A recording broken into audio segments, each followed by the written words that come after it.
have a question for you, Todd. Your bio to date is absolutely amazing. What has been one of your most memorable campaigns that you have worked on so far? Well, I think it's something you guys picked up on when you asked me to do this, and that is, I think, for lack of a better campaign, and I frankly very thankful here. I worked in some great places with and for some amazing people. You know, people like Jeff Goodby and Rich Silverstein are really two.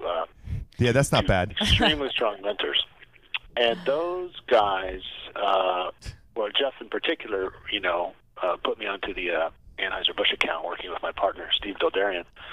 And so that campaign, coming up with the Budweiser Lizards as a way to evolve the swamp, incorporate the frogs, and adding this, the flawed assassin, the ferret, I think really, all in all, has been my favorite campaign. It was, it really felt more like working on a little TV show. I think at the end we did about 35 or 40 different commercials. We were able to do them very swiftly and kind of address current events, pop culture. And much like a little article I wrote in Adweek, it led to this hugely integrated effort. Like, let's paint Louie here, and let's make unique phone messages with Louie. Let's do a whole line of merchandising that people can buy in different venues. So it started again from just one very expensive TV spot.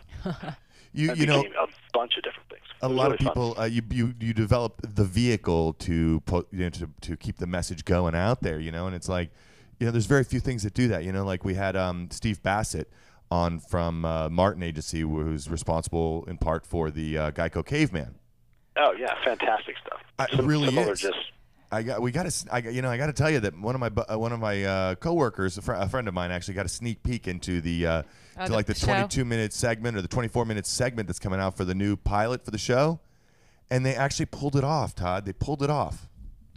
Perhaps they can do something like that with Louie.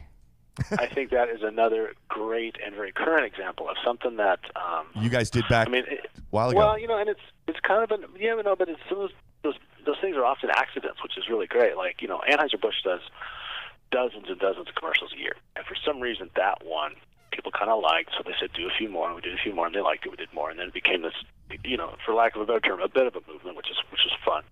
And the same thing there, Geico does a bunch of good ads. I mean, they're all funny.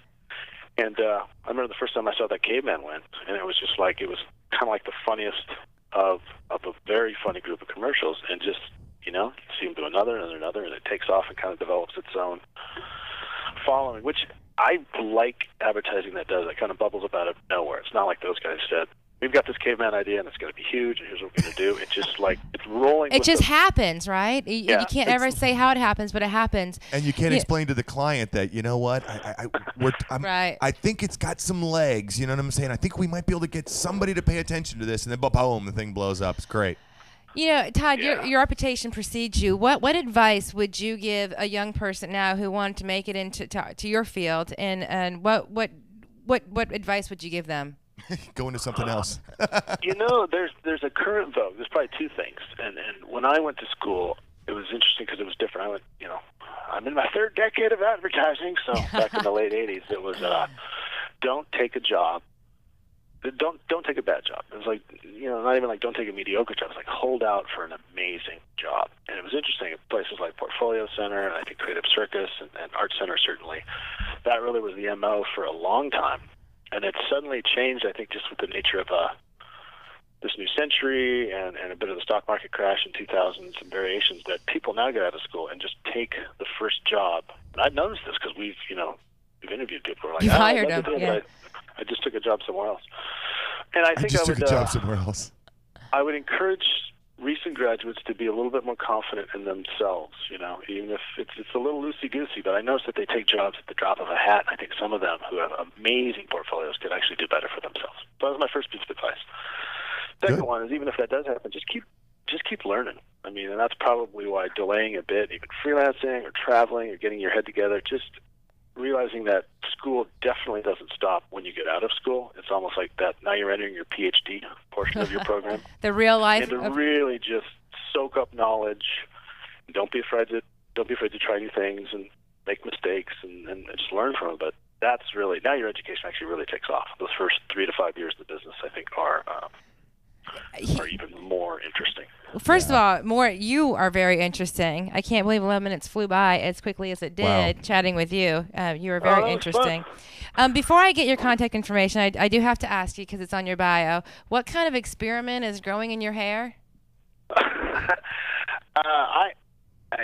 Yes, a writer here at Cole & Weber by the name of Mike Tootin helped me with my bio, because, again, I'm and you didn't proof it before you sent it out? You know, he put that down there, and I was like, oh, I don't know if that's appropriate. He's like, well, if you're not, courageous, and you don't want to, and I was like, so we got you. Reverse psychology, Todd, huh? But I have a very, oddly enough, I just shaved it. I tend to have a very thick, round, kind of puffy mushroom head of hair, and so that's the joke is what's hiding in there. And I think he determined that it was a North American house thrush, which I think is a red bird. You and I probably have similar hair, or had similar hairstyles then. Thank you very much, Todd. Give us your website. You're very welcome. And your contact information. Thanks to both of you. Appreciate it. And give us your website. Oh, website. ColeWeber.com. Simple. COLEWEB as in boy, ER.com. All right, Todd, listen, man. Right? We really appreciate it. You have a great day, and then get to work. And you go in the sun, and we'll go in the rain. Okay, I'm going to go out and enjoy the 85-degree weather. Yeah, thanks. Thank you very much. You guys, thanks again. What a great guy, Rob. I got to tell you, I'm always just amazed. You're finding him. That was great. It's cool, man. I can't believe that. I can't believe Todd Grant is going to quote me.